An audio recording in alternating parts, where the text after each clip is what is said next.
Avoir un bon jugement, un bon esprit critique, une capacité à bien analyser les choses de façon à pouvoir être sûr de faire les bons choix, de prendre les bonnes décisions. C'est quelque chose qu'on nous répète, hein, qu'on nous a répété à l'école, par nos parents, différentes personnes. Pouvoir s'en tirer, pouvoir y arriver dans la vie d'une certaine façon. Puis, est-ce que c'est possible? Est-ce qu'avoir un parfait jugement, c'est possible? Puis, j'aimerais commencer cette vidéo par une histoire. Une histoire taoïste qui date d'il y a longtemps maintenant et que vous connaissez peut-être. C'est l'histoire d'un fermier qui cultive sa terre avec l'aide de son fils et de son cheval. Un jour, une nuit, son cheval s'enfuit et saute la barrière et il disparaît. Le lendemain, lorsque le voisin du fermier apprend la nouvelle, il vient le voir et lui dit: quelle malchance d'avoir perdu votre cheval. Et le fermier répond: peut-être, peut-être. Et le lendemain, le cheval revient. Et il revient avec 3 chevaux sauvages.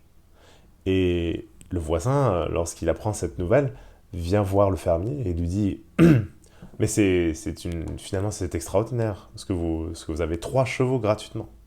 Et le fermier répond: peut-être, oui peut-être. Et le lendemain, le fils du fermier décide de monter un des chevaux. Et il tombe et il se casse la jambe.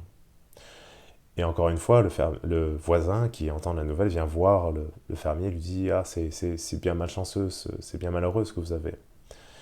Et le fermier répond: peut-être, peut-être. Et enfin, quelques jours plus tard, les officiers de l'armée viennent en ville pour recruter et enrôler tous les jeunes de la ville pour la guerre qui vient d'être déclarée. Lorsqu'ils voient le fils du fermier, ils décident de ne pas le prendre et de le laisser se rétablir.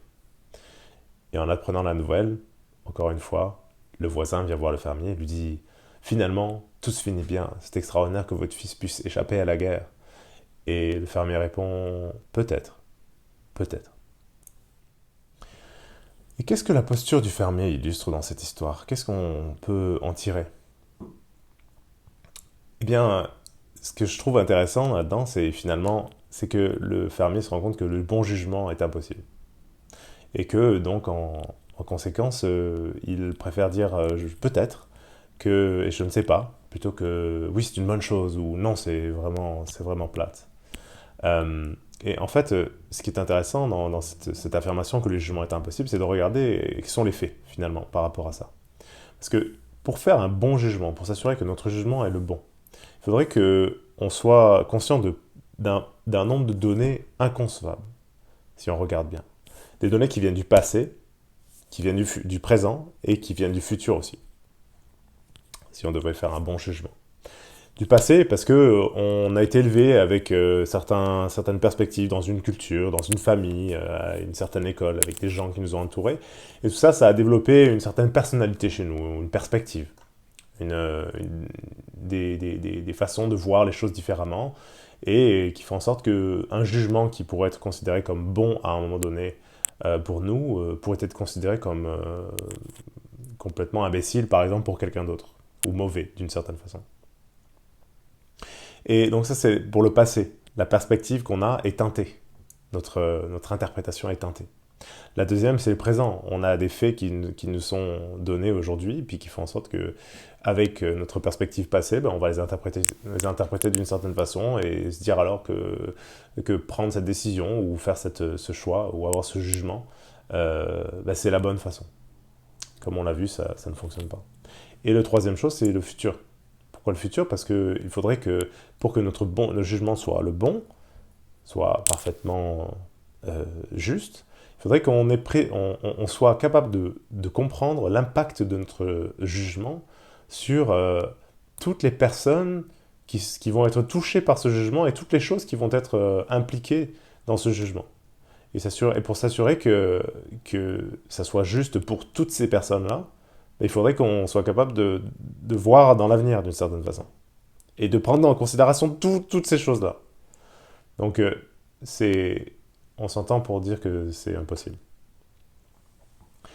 Donc, ces 3 choses, le présent, le passé, le futur, euh, qui sont des éléments qu'il faudrait qu'on ait en présence d'esprit pour pouvoir faire des choix et poser des jugements qui soient parfaits.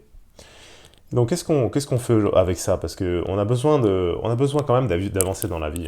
On fait des jugements, il faut bien qu'on pose des choix, qu'on fasse des choix. Euh, et donc je pense que moi, ce qui m'aide par rapport à ça, c'est trois choses. La première, c'est de me rappeler que oui, j'ai une perspective. Que oui, je vais voir les choses d'une certaine façon, et puis que ça, c'est influencé. Ça vient de beaucoup de choses.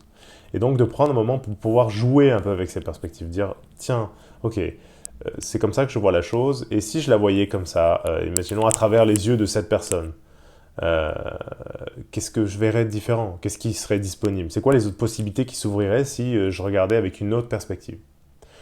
Donc ça, c'est une première chose. La deuxième chose, c'est de se rappeler qu'on fait de notre mieux.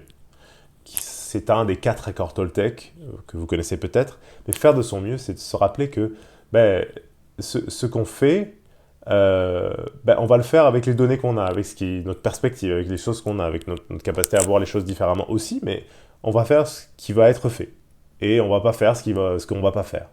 Donc de se rappeler, et lorsqu'on peut regarder ce qui s'est fait ou ce qui s'est pas fait, on peut avoir un moment où on se dit, c'est ça qui a été fait, c'est ça qui est comme ça.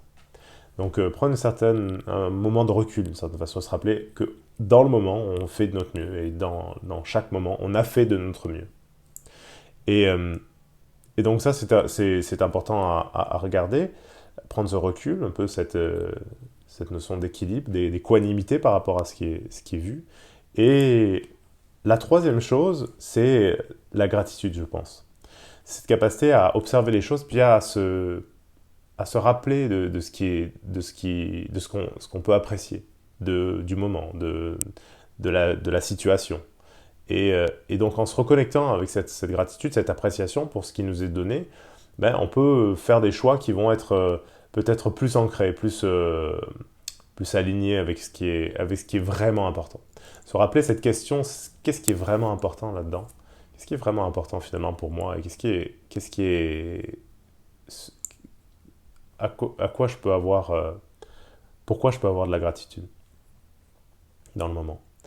Je pense que ces trois choses, c'est la perspective, le fait de faire notre mieux, et puis la gratitude, ces trois éléments qui je trouve, m'aident beaucoup dans le fait de poser des choix et de faire ces décisions.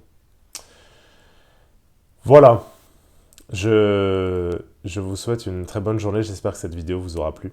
Puis n'hésitez pas à commenter, je lirai vos commentaires avec grand plaisir. À très bientôt.